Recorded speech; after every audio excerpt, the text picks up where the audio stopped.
Inside San Quentin, California, America's oldest prison. San Quentin does not rise from the land.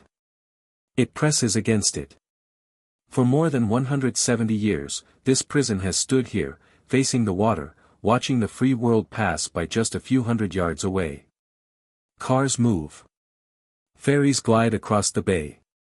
Life continues. Inside these walls, time does not. Men have entered San Quentin young and hopeful, and left old, broken, or not at all. Some came here guilty. Some swore they were innocent. All of them were changed. And what happens inside these walls is rarely what people imagine. What looks like history on the outside becomes survival on the inside. And the deeper we go, the harder it becomes to look away. The birth of San Quentin. San Quentin State Prison opened in 1852, making it the oldest prison in California. It was built during the chaos of the gold rush, when lawlessness spread faster than the state could control it. There was no long-term plan, no vision of reform. The goal was simple: containment. The prison was constructed by inmate labor, stone by stone, using materials quarried from the very ground it stands on. From the beginning, prisoners were used not just as bodies to be confined, but as tools. Those early years were brutal. Overcrowding was immediate. Disease was common. Punishment was physical, public, and humiliating. Men were shackled, whipped, and isolated in dark cells for minor offenses. The idea of rehabilitation did not exist yet. And yet, San Quentin endured. As California modernized, the prison remained, expanding and hardening rather than fading away. New cell blocks were added. New rules were written. But the core reality stayed the same. Once you entered San Quentin, the outside world became something you could see, but not touch. That psychological cruelty would become one of its most defining features. First steps inside. For a man arriving at San Quentin, the first shock isn't the noise or the violence. It's the smell. Old concrete. Salt air from the bay. Sweat. Industrial cleaner. And something else that never fully goes away, the smell of too many lives trapped in one place for too long. Processing begins immediately. Personal clothes are taken. Hair is cut. Identity is reduced to a number stitched onto prison-issued denim. From this point on, nothing belongs to you unless it is allowed. New arrivals are watched closely. Not just by staff, but by other inmates. Because the first hours inside San Quentin are the most dangerous. Who you associate with. Where you sit. How you speak. Even how you walk. All of it is being evaluated. Weakness is noticed. Confidence is tested. And mistakes are remembered. Some men arrive already knowing the rules, having done time elsewhere. Others learn them the hard way. What no one tells you at intake is that survival here depends less on strength, and more on understanding the invisible lines that run through the prison. Lines that, once crossed, can never be uncrossed. The architecture of confinement. San Quentin was not designed for comfort. It was designed for control. The main cell house, known as the Big House, contains some of the oldest prison cells still in use in the United States. Many are barely larger than a parking space. Solid steel bars. No doors you can shut yourself. No privacy.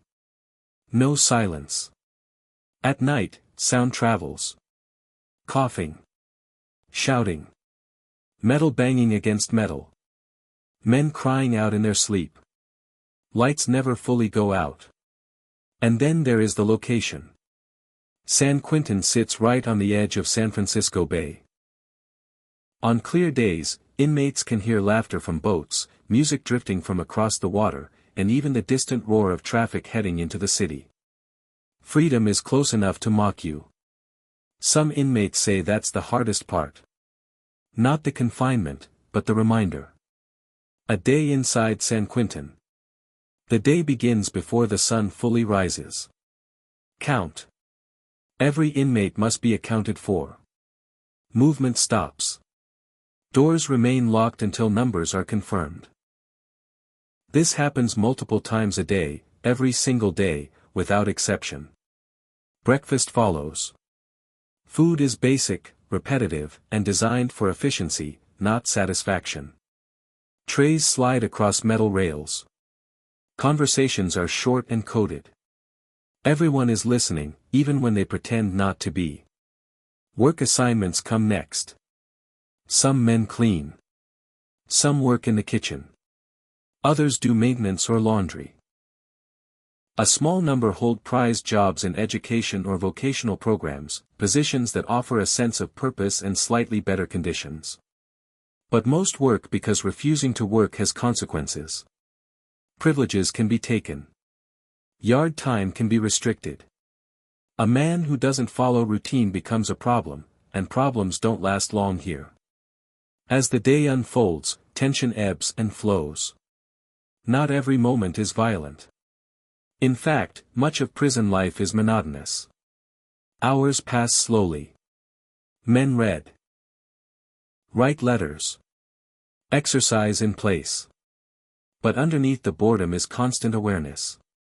Because violence doesn't announce itself in advance. It happens suddenly. Quietly. And often for reasons outsiders would never understand. And when it does, the entire prison feels it.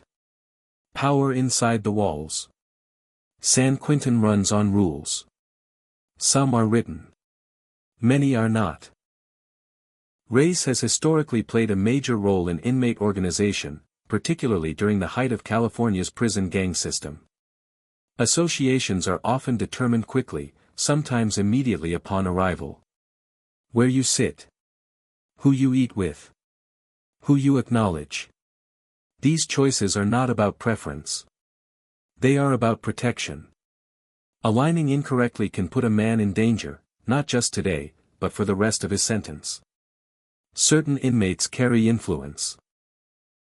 Not always the loudest or strongest, but the most connected. Messages move quietly. Favors are remembered. Debts are enforced. Correctional officers know this structure exists, even when it's not visible. They watch interactions closely, aware that small shifts can signal bigger problems.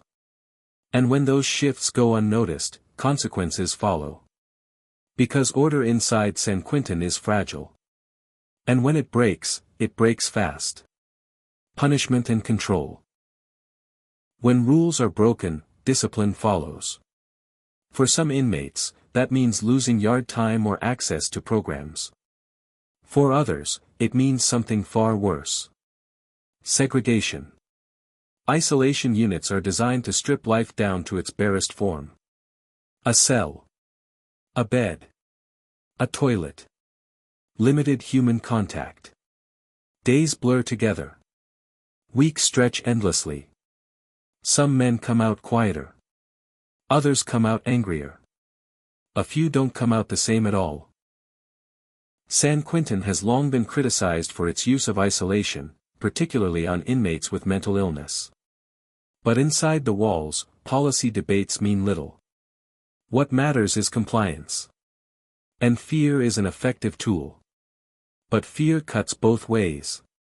Because the more pressure builds, the more unpredictable the response becomes. And San Quentin has seen what happens when that pressure finally explodes. The shadow of death row. For decades, San Quentin housed the largest death row in the Western Hemisphere. Men sentenced to die lived in permanent isolation, confined to their cells for up to 23 hours a day. Legal appeals stretched on for years. Sometimes decades. Execution dates were set. Then delayed. Then erased. Living under a death sentence changes a man. Some became deeply religious. Others withdrew completely. A few formed unexpected communities, finding meaning where none was supposed to exist. In recent years, executions in California have been halted, and death row has been dismantled. But the psychological impact remains etched into the walls. Cells that once held men waiting to die now sit differently. Quieter. Heavier. Because even when policy changes, history doesn't disappear. It lingers.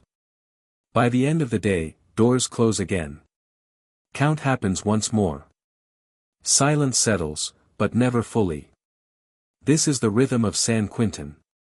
Predictable. Relentless. Unforgiving. But what we've covered so far is only the surface. Because beneath routine lies something deeper. Stories of redemption and collapse. Of men who found purpose, and men who lost everything. And some of the most unsettling truths about San Quentin have nothing to do with violence at all. They have to do with time. Memory. And what happens to a human mind when the world moves on without it. And that is where the story turns darker. Time behaves differently inside San Quentin. On the outside, days disappear before people notice them. Inside these walls, time stretches, thick and heavy, pressing down on every thought. For men serving short sentences, it is something to be endured. For lifers, it becomes something else entirely. Because when a sentence has no end date, survival is no longer just physical. It becomes psychological. And that battle is fought quietly, every single day. Lifers and the weight of forever. San Quentin has housed generations of men serving life sentences. Some arrived in their early 20s and are now elderly, their bodies failing in a place never designed for aging. Lifers are different from other inmates. They move slower. They speak less. Many have learned that reacting emotionally is dangerous, not because it invites violence, but because it wastes energy they can't afford to lose. For these men, hope is a fragile thing. Some cling to appeals and parole hearings, counting years by court dates. Others accept that they will die here and focus on building a routine that makes existence tolerable. A job. A book. A conversation that feels human. But the hardest part of a life sentence isn't the time already served. It's watching the world change without you. Technology evolves. Language shifts. Loved ones age and disappear. Parents die. Children grow up as strangers. Eventually, letters stop coming. And when the outside world forgets you, San Quentin becomes your entire universe. That kind of isolation does something to a person. And not everyone survives it intact. Famous names, quiet cells. San Quentin has held some of the most notorious criminals in American history. Men whose names once dominated headlines now reduced to whispers in cell blocks. Some arrived defiant. Others arrived already broken by years in county jails and courtrooms. Fame on the outside means nothing here.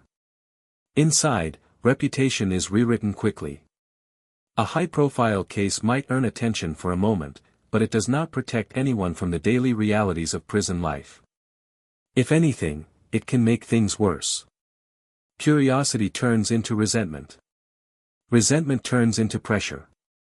And pressure, in San Quentin, always demands a response. Some famous inmates kept to themselves, avoiding attention at all costs. Others tried to assert dominance, only to learn that notoriety does not equal power. Because inside these walls, power is earned slowly, or taken violently. And those who miscalculate rarely get a second chance. The unwritten rules of survival. There are rules in San Quentin that no handbook explains. Do not stare too long. Do not ask unnecessary questions. Do not involve yourself in conflicts that are not yours. Respect space. Respect silence. And above all, never appear unpredictable. In prison, unpredictability is dangerous. It suggests instability, desperation, or recklessness. Any of those can make a man a target. Trust is rare and conditional. Even friendships are measured, guarded carefully to avoid unintended consequences.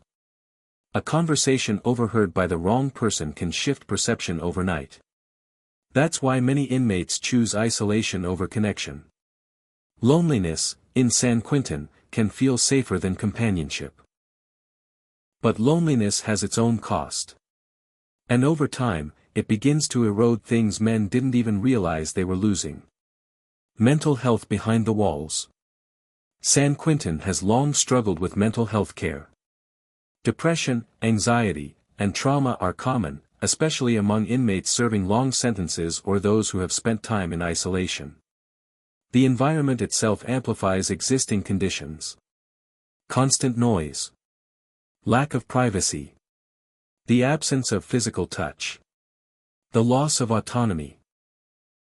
For some, the mind turns inward. Hallucinations begin. Paranoia grows. Sleep becomes fractured, haunted by memories and regrets that replay endlessly. Treatment exists, but resources are limited. Staff are overwhelmed. And many inmates are reluctant to seek help, fearing stigma or retaliation. So they cope in silence. Until they can't. And when mental health crises erupt inside a prison like San Quentin, they don't just affect one person. They ripple outward, disrupting fragile stability. That instability is one reason the prison has experienced moments of sudden, shocking violence. Moments that outsiders rarely see, but never forget. Riots, lockdowns, and fear. San Quentin has seen riots, assaults, and lockdowns that brought daily life to a standstill. When violence occurs, the response is immediate. Sirens sound. Movement stops. Inmates are ordered to the ground. Entire yards are shut down. Lockdowns can last days. Sometimes weeks. During these periods, inmates are confined to their cells almost constantly. Meals are delivered through slots. Showers are rare. Tension builds with each passing hour. Rumors spread quickly. Who was hurt? Who was responsible? What retaliation might come next? Fear becomes contagious. And yet, even during lockdowns, routine persists in a stripped-down form. Count still happens. Orders are still followed. Life continues, even in crisis. Because inside San Quentin, chaos is never allowed to last too long. Order always returns. But it never returns unchanged. The strange presence of redemption. Despite its reputation, San Quentin has also become known for something unexpected. Redemption. Over the years, inmates have built education programs, writing workshops, and restorative justice circles. Men convicted of serious crimes mentor younger inmates, hoping to prevent others from repeating their mistakes. For some, these programs are lifelines. A way to reclaim a sense of worth in a place designed to remove it. They don't erase crimes. They don't undo harm. But they offer something rare in prison. Meaning. And meaning can be powerful. Powerful enough to change how a man carries himself. How he sees the past. How he imagines whatever future he might still have. But even redemption inside San Quentin exists under constant tension. Because the prison never forgets what you are here for. And neither do the walls. The night hours. Night is when San Quentin feels most alive, and most dangerous. Voices echo more clearly. Thoughts grow louder. Regret creeps in when distractions disappear. Some inmates pray. Some write letters they will never send. Others stare into darkness, replaying moments that led them here. Sleep comes in fragments. And for those who can't sleep, the night becomes a mirror. It shows you who you were. And who you might never be again. This is when despair takes root. But it's also when resolve is tested. Because every morning, the doors open again. And survival demands that you step forward, no matter how heavy the night was. What still lies ahead? San Quentin is more than a prison. It is a reflection of punishment, justice, failure, and resilience all pressed into one place. But we haven't yet reached the heart of its legacy. We haven't examined how executions shaped its identity, how reforms collided with tradition, or how the prison's future now hangs in uncertainty as California rethinks incarceration itself. And we haven't asked the hardest question of all. What does it mean to keep a place like San Quentin alive in the modern world? Because some believe it should be closed forever. Others believe its history must never be erased. And the answer to that debate may decide what happens next. Not just for San Quentin, but for the idea of punishment itself. San Quentin has never been just a prison. It is a living archive of American punishment, built in an era of chains and silence, forced to survive in a world that now questions the very idea of cages. For generations, men were sent here to disappear, to be corrected through isolation, fear, and time. Some emerged changed. Some emerged broken. Many never emerged at all. Inside these walls, justice was never simple. Guilt and innocence often blurred. Redemption lived next door to despair. Hope survived in places it was never meant to exist, while cruelty became routine. And yet, San Quentin endured. Not because it was perfect, but because it reflected the system that created it. Today, its future remains uncertain. Parts of the prison have closed. Death row has fallen silent. Reform presses against tradition. The question is no longer just how San Quentin operates, but whether it should continue to exist at all. If these walls could speak, they would not ask for forgiveness. They would ask for remembrance. Because forgetting is easy. Understanding is harder. And what San Quentin reveals about punishment, power, and the human spirit is something society is still not ready to confront. San Quentin stands still now, watching the world move forward. The question is whether the world is willing to look back.